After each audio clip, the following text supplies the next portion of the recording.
Welcome to Imagine AI Live, day 3, the final day here at the conference. And we're starting off the pop-up podcast with a very special guest, Nico. Nico is the founder and CEO of Neural Frames. Nico, please introduce yourself for the audience. Chris, great to be here. Thank you very much. I'm Nicolai Klemke. I'm the founder of Neural Frames, as you said. I'm a physicist by training, actually. Kind of had a different pathway for my whole life, but then fell in love with AI animation generation and built a product around it, which then caught traction, and now we are a happy team of 4 employees, more than 100,000 monthly active users, and profitable, bootstrapped. Wow, 100,000 monthly active users, profitable, bootstrapped. Yeah. That's some great things to hear. And we talked a year ago, and the product then, it was super cool for the time, but it was very, I don't know how you would describe it. It was kind of like frame by frame and a little like psychedelic. Yeah. And now what you're showing, it looks like the rest of the AI generation tools out there, video generation tools out there. What was the change that happened? Cool, so exactly like you said, we started from a certain animation style that was frame by frame based on stable diffusion, which was cool and also for our niche very nice. But text to video models became better and better, and we figured we might as well try to build a product for musicians with these text-to-video models that allows musicians to create music videos with the new capabilities of Kling, Runway, all these text-to-video models that are really, really getting very good. And so 3 weeks ago, we launched a new product, which I'm extremely excited about. It's called Autopilot. It's kind of lovable for AI music videos. So you upload a song. You can change things if you want to, but you don't have to. You can basically create a 4-minute music video 4K resolution in 10 minutes with 2 clicks. Wow, Yeah. wow. And so talk to us about, I do want to get to how did you make that change? Like you kind of using stable diffusion and then you make that decision to use these other models. What was the decision factor there? We just saw a giant opportunity there, to be honest, because if you ask 100 people on the street, and you show them the 2 animation styles, the frame-by-frame, trippy, psychedelic one that you mentioned, or actual videos. And you ask people, which style do you prefer? Most of them would prefer the real video style. And is it still possible to do the stable diffusion? Yeah. Okay. It's all there. It's a product. So the people that love that style. People love it. People use it every day. We are very proud of it also. It's also the way to generate native audio reactive animations, which is very powerful. But we also have the other products now with the real text-to-video models. Yeah. So I saw a tweet of yours recently. I was actually on LinkedIn, and you were talking about how, when you, instead of trying to make a product for everybody, a video for everybody, that when you saw your niche and your target demographic, and you really honed in on that, that was a huge unlock for you. Talk about that. Yeah. So initially. It was a huge unlock for us to niche down the product. So, and this is, I think, many AI companies, to be honest, are struggling with this, in my opinion. There's a huge range of applications that you could do with this type of technology. But if you market to everybody, nobody will feel spoken to if they come to your landing page. So we go very deep on, we are a music video generator. You come to our landing page, you see this right away. Musicians will resonate with our tagline, which is the synthesizer for the visual world. And this was a huge unlock for us because now musicians come to the site, they understand this is for them. For product decisions, it's better because we can say, okay, there's a new model, there's new capabilities. Does it actually help musicians to create better music videos, right? Yes or no, and then we build it if the answer is yes. So who is your target demographic? Like if you had to speak to them, who should check you out? So I showed in my talk yesterday, we have basically, I would say, 4 target customers. One is professional musicians that just want something cool in their music videos. For instance, Satan, the hard heavy metal band, made a music video with Neural Frames. Second is hobby musicians that need music videos as well. They need a lot of music videos actually to be available on socials, so they use Neural Frames. We have AI artists, which is a new and emerging scene that uses creative AI technology to make cool visual art. And then we have, it's an interesting demographic, a 60-plus year audience, which might have been something completely different in their whole life, but also made music on the side. They have now a catalog of songs, and they just make music videos for their songs. We actually have one user who made music videos. He's, I think, 65 or something, and he made new music videos for his whole repository of songs that he accumulated in his whole lifetime.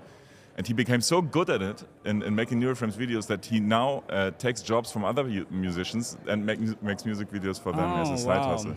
Yeah, so let's talk about that, because that's I think you've made it as a company when other people, like freelancers, are learning your software to be able to do it for other people because there's demand for it, and then they can make money as a freelancer.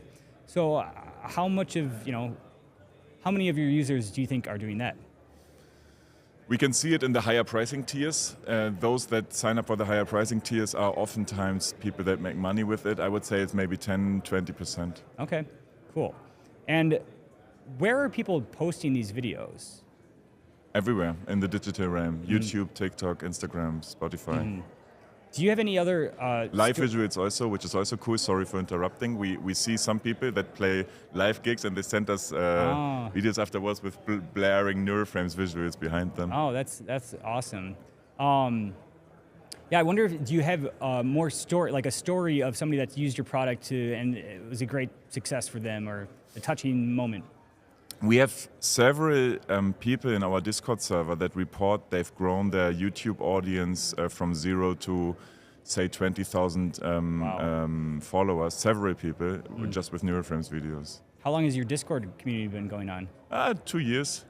Great. But many of them have it since are just making Neuroframes videos since half a year and has grown from 0 to 20,000. Yeah, that's really interesting from the marketing perspective. You guys have your own Neuroframes accounts across social medias, and growing that. And I think that you guys could be a platform for these people that are using your product. And it'd be interesting to hear more of their stories too. I always think it's just fascinating the creators behind the videos. Yeah. And that story really resonates, it helps connect this AI visual to the person behind it. And so if you're not already doing that, that could be a good idea to get into, try to interview them or have them talk about why they're creating videos. It's a really great point because these people are artists too, like other artists as well. And for art, if you look at art, it's very important to know the story behind it somehow. Yeah, I agree. We should do this way more often. Yeah. Is there anything else you'd like to say to the audience while I have you here? Well, check out Autopilot. It's a super, super impressive product. It's fun to use. I really think this is a game changer for AI music videos. We basically built several AI agents on top of it that analyze the song, lyrics, mood, BPM, and stuff like that, and then make a music video out of that. Lastly, tell us about the Berlin startup ecosystem. I know it's one of the hotter places in Europe to build a startup. Yeah, there's definitely entrepreneurial-minded people. I'm very happy to see this. I kind of met a lot of people that are 25 and really, really driven and want to do something. There's cool products being built. For music, of course, Berlin is very good. Ableton comes from there, Native Instrument comes from there, SoundCloud originated there. So in the music scene, there's a lot going on. But of course, Germany is not the startup dream country for many reasons, to be honest. And many of the people that I meet also want to go to San Francisco eventually. What's the biggest problem with the ecosystem?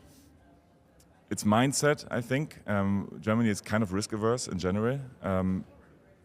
I do see that in the younger generation this is less the case somehow, but it's kind of ingrained in the society somehow. And then there's so much regulation and rules that you need to follow, which are really off-putting.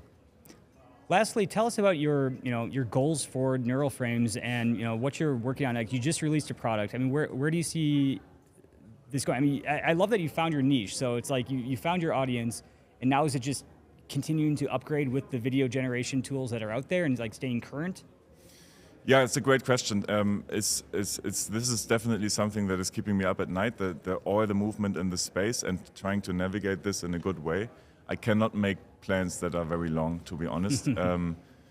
We are just trying to build the best product for our target audience, and it's super fun to do that, to be honest. We play a lot with product decisions, and I really enjoy that because everything is so new, Nobody knows how the interface should look like that we're building. And I really enjoy this, and I hope I can do it for as long as I can. Okay, I did think of some more questions, and I don't see our next speaker, so I'd love to ask you some more fun ones. Your this new character that I've seen you pop up with a wig on, and like, who is this Nico with a wig? Basically, for the Autopilot launch, I asked ChatGPT, hey, I need a launch video. Can you give me some ideas? ChatGPT came up with this idea. You could be in a Zoom call as a musician with a label manager. And the label manager says, you gotta have, yeah, we like your song, but you gotta really have a music video for the release, and you can't afford a music video, can you? And the label manager has this wig on, basically, and the chain and stuff. Does that person have a character have a name yet? Not yet. Maybe I will need to come up brand with that no, character. actually, it had a name. Yeah. What was it? I forgot. I gave it a name. Some Aiken. And how about your squirrel as your mascot and part of your logo now? And I think that's very unique. I've never seen any other squirrels representing a company. Tell us about your mascot. So already in kindergarten, Squirrel was my favorite animal.